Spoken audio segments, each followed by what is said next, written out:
पे BSc nursing channel पे सारे स्टूडेंट्स का स्वागत है। तो स्टूडेंट आज के इस वीडियो क्लिप में मैं आप लोग को अपडेट देने जा रहा हूँ कि कोर्ट के आदेश के बाद यूनिवर्सिटी किस प्रकार से जुटी परीक्षा की तारीखों की आयोजित करने में, यानी कि यूनिवर्सिटी किस प्रकार से सभी नर्सिंग छात्रों की परीक्षा की तैयारी में जुटी हुई है। आखिर कब तक यूनिवर्सिटी अपनी साइट पर डेट शीट रिलीज़ करेगी। साथ ही साथ कि नेक्स्ट हियरिंग जो होनी है अगली सुनवाई में कोर्ट की तरफ से बहुत बड़े फैसले आ सकते हैं और कोर्ट की अगली सुनवाई किस तारीख को होगी और उस सुनवाई के दौरान और क्या कुछ अहम फैसले लिए जाएंगे। अमान्य घोषित कर दिए जो कॉलेज गए हैं, जो अमान्य घोषित कर दिए हैं कॉलेज, उन सारे छात्रों को किस प्रकार से दूसरे कॉलेज में शिफ्ट किया जाएगा या फिर उनको नए कॉलेजों में एडमिशन लेने की अनुमति दी जाती है। तो चलिए पूरी बात को अच्छे समझते हुए वीडियो क्लिप को स्टार्ट करते हैं। कैसे हो सारे स्टूडेंट्स। तो एमपीएमएससी नर्सिंग घोटाले मामले को लेकर के अब जितनी भी परेशानियां हुई है और इतना लंबा समय बीता है, सारे नर्सिंग छात्र अब इसी बात को लेकर के चर्चा में जुटे हुए हैं कि आखिर यूनिवर्सिटी और डिपार्टमेंट की तरफ से कब आदेश आएंगे परीक्षा को लेकर के, किस टाइम पे यूनिवर्सिटी डेट रिलीज़ को लेकर के बात करेगी और यूनिवर्सिटी एग्जामिनेशन से रिलेटेड डेट शीट रिलीज़ करेगी अपनी साइट पर। तो सबसे पहले मैं आप लोग को अपडेट ये दे दूँ कि कई एक लंबे टाइम से धरने प्रदर्शन हुए। हाल ही फिलहाल में जो रीवा में कई एक नर्सिंग कॉलेज ऐसे हैं जहाँ पे उनको अमान्य घोषित किया गया, जिसके ऊपर भी छात्रों ने धरना प्रदर्शन दिया और कलेक्टर से मिलने की बात बताई गई थी। साथ ही साथ जो डिप्टी सीएम है हमारे, उनसे मिलने की बात पे नाराज़गी जताए थे छात्रों ने। सुनवाई नहीं होने से निराश हुए हैं छात्र, जिस तरह से उनकी बातों को नहीं सुना गया है। किसी भी हद तक नर्सिंग छात्रों की जो समस्या उसको सुनने के लिए कोई स्टैंड नहीं ले रहा है। ये छात्राओं की परेशानी जो है, स्वास्थ्य मंत्री ने नहीं मिलने से फूटा छात्रों का गुस्सा। वहाँ पे स्वास्थ्य मंत्री भी मिलने से इनकार कर दिए। किसी न किसी वजह से छात्रों से सीधा वार्तालाप नहीं हो पाया। 4 साल से परीक्षा का इंतजार कर रहे हैं नर्सिंग छात्र अब जनरल प्रमोशन की मांग पे भी अड़े थे। ये भी देखने को हम लोग को मिला था। आखिर प्रमोशन की मांग की जिद छोड़ करके अब स्टूडेंट्स एक ही मांग पे अड़े हुए हैं कि जल्द से जल्द उनकी परीक्षा आयोजित करवाई जाए और जल्द से जल्द रिज़ल्ट अनाउंस करके उनकी डिग्रीज कंप्लीट किए जाएँ। बात आ जाती है कि फ्रॉड जो हुए, जो भी जांच उस पर बैठी नर्सिंग कॉलेजों में सीबीआई के अकॉर्डिंग, तो 65 ऐसे अयोग्य कॉलेज जो पाए गए हैं जिन पे ऊपर में कोर्ट ने साफ साफ कहा कि नहीं बरती जाएगी नरमी इन 65 कॉलेजों के साथ। तो क्या 364 या 308 नर्सिंग कॉलेजों में से जो 65 नर्सिंग कॉलेज ऐसे हैं जिनके ऊपर में कोई नरमी नहीं बरती जाएगी, उन कॉलेजों में पढ़ रहे छात्रों के ऊपर में कोर्ट के जो स्टेटमेंट आए उसके अकॉर्डिंगली छात्रों को अब उनके भविष्य को लेकर के दूसरे जगह पे निर्णय करना चाहिए, दूसरे कॉलेजों में एडमिशन लेना चाहिए या फिर यूनिवर्सिटी उन सारे 65 कॉलेजों में पढ़ रहे छात्रों के नामांकन को लेकर के दूसरे कॉलेजों में शिफ्ट करने की तैयारी में जुटी हुई है। कोर्ट ने नर्सिंग छात्रों की दी राहत। 1 साल के बाद जारी हुआ रिजल्ट भी अनाउंस करने की अनुमति मिली। कोर्ट की तरफ से जो भी काम हो रहे हैं वो थोड़े स्लो हो रहे हैं, लेकिन काम देखने को मिल रहा है। 3rd ईयर जीएनएम के रिज़ल्ट भी अनाउंस किए गए थे।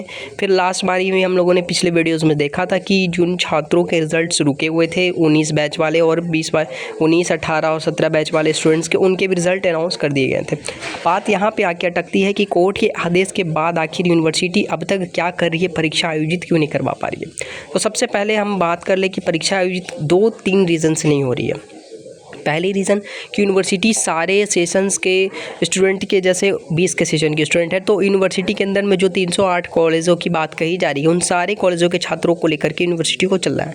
भले फ्रॉड कॉलेजों ने किया है लेकिन छात्रों की कोई गलती नहीं है, इसलिए सारे स्टूडेंट्स के एग्जामिनेशन हो ये यूनिवर्सिटी की जिम्मेदारी है, रिस्पॉन्सिबिलिटी है। दूसरी बात कर लेते हैं कि कई एक ऐसे कॉलेज हैं जिनको अमान्य घोषित कर दिया गया। उन छात्रों को जब तक नए कॉलेजों में शिफ्ट नहीं किया जाता तब तक परीक्षा को लेकर के अपडेट नहीं जारी कर सकती। तीसरी अपडेट, कई एक ऐसे कॉलेज भी हैं जो 74 ऐसे कॉलेज हैं जो कि मापदंडों को पूरा नहीं करते हैं और कुछ ऐसे भी कॉलेज थे, हमने देखे थे कि 38 कॉलेज के अप्रॉक्स ऐसे थे जो कि ऑलरेडी स्टे ऑर्डर ले रखे थे सुप्रीम कोर्ट से, यानी हाई कोर्ट के आगे उनके जो जांच के आदेश थे वो सुप्रीम कोर्ट से उन्होंने स्टे ऑर्डर ले रखा था, इसलिए उन कॉलेजों के नाम सीबीआई की इन्वेस्टिगेशन लिस्ट में नहीं है। तो पहले उन कॉलेजों को सुप्रीम कोर्ट से परीक्षा की अनुमति लेनी होगी, तब जा कर के सारे कॉलेज को एकजुट किया जाएगा, सारे छात्रों को एक जगह एकत्र किया जाएगा। उसके अकॉर्डिंग जो लिस्ट जारी की जाएगी, जब सारे छात्रों की लिस्ट बन जाएगी, रेडी हो जाएगी, तब सिस्टमेटिक तरीके से सारे स्टूडेंट्स के इनरोलमेंट किए जाएंगे। जिन छात्रों के हो चुके हैं उनके इनरोलमेंट वही रहेंगे, जिनके नहीं हुए थे उनके नए इनरोलमेंट किए जाएंगे, इनरोलमेंट नंबर जनरेट होगा। उसके बाद यूनिवर्सिटी परीक्षा की तारीख जारी करेगी। कल की हेयरिंग होनी है, यानी 11 मार्च की तारीख में, कल की तारीख में कोर्ट की नेक्स्ट हेयरिंग होनी है। उस सुनवाई को लेकर के बहुत बड़े बड़े फैसले हो सकते हैं, क्योंकि ऐसा भी बोला जा रहा है कि कल की शायद ही वो हेयरिंग आखिरी हेयरिंग हो या फिर उस हेयरिंग में कोई बड़ा डिसीजन लिया गया है कोर्ट की तरफ से। हो सके कोर्ट जनरल प्रमोशन की भी बात कर सकती है, या फिर कोर्ट इस तरह से अनुमति दे दे कि सारे छात्रों के एग्जामिनेशंस करने की नेक्स्ट मंथ की डेट रिलीज़ करने की अनुमति दे दी जाए कोर्ट की तरफ से यूनिवर्सिटी को। अब बात करते हैं कोर्ट की जो कल की हियरिंग है। आप लोग जान रहे हो कि 11 मार्च 2024 की तारीख में टेंटेटिव डेट शो हो रहा है। अब देखना यह है कि कल की तारीख में कोर्ट क्या कुछ सुनवाई करती है जिससे नर्सिंग छात्रों के लिए राहत की खबर निकल कर के आती है। जिस तरह से जीएनएम के 3rd ईयर के रिजल्ट्स को लेकर के कोर्ट ने बड़ी अपडेट दी थी। अब सब कुछ मैटर कोर्ट के ऊपर ही में ही आके रुक जाता है, इसलिए कोई भी छात्रों की बात को सुन कर के कोई कुछ कर ही नहीं सकता। अब स्टूडेंट यही सोच रहे कि उनकी बात को लेके कि कोई क्यों नहीं सुनना चाहता, कोई उस पर क्यों नहीं विचार। अब छात्र की बात को सुनना तो ठीक है, सब लोग जान रहे हैं कि क्या हो रहा है एमपी में नर्सिंग छात्रों के साथ, लेकिन छात्र क्या होते हैं, भावुक हो जाते हैं, बोलते बोलते उनकी जो वॉइस टोन होती है वो चेंज हो जाती है, डिपार्टमेंट के सामने हल्ला बोल करने लगते हैं, चिल्लाने लगते हैं। तो इस तरह से प्रॉब्लम्स के सॉल्यूशंस नहीं हो सकते। सब एक सिस्टम के जरिए चल रहा है, जो नियम कानून है, दस्तावेज है, उसके हिसाब से सब कुछ चल रही है, सारी प्रक्रिया हो रही है। बस थोड़ा सा समय और इंतज़ार कर लीजिए। आप लोग यही बोल रहे हैं, थोड़ा थोड़ा बोल कर 18 महीने, 1 साल, 2 साल, 3 साल निकाल दिए, लेकिन अब क्या कर सकते हैं। जो प्रॉब्लम्स आई है उसको फेस करना है, सब मिलकर सबको साथ में फेस करना है। तो बस अब नर्सिंग कॉलेज को लेकर के कल की हियरिंग में क्या कुछ अपडेट आती है यूनिवर्सिटी के लिए, क्या कुछ बेहतर होता है, सारे नर्सिंग छात्रों को राहत मिलती है या नहीं, ये देखना रहेगा दिलचस्प।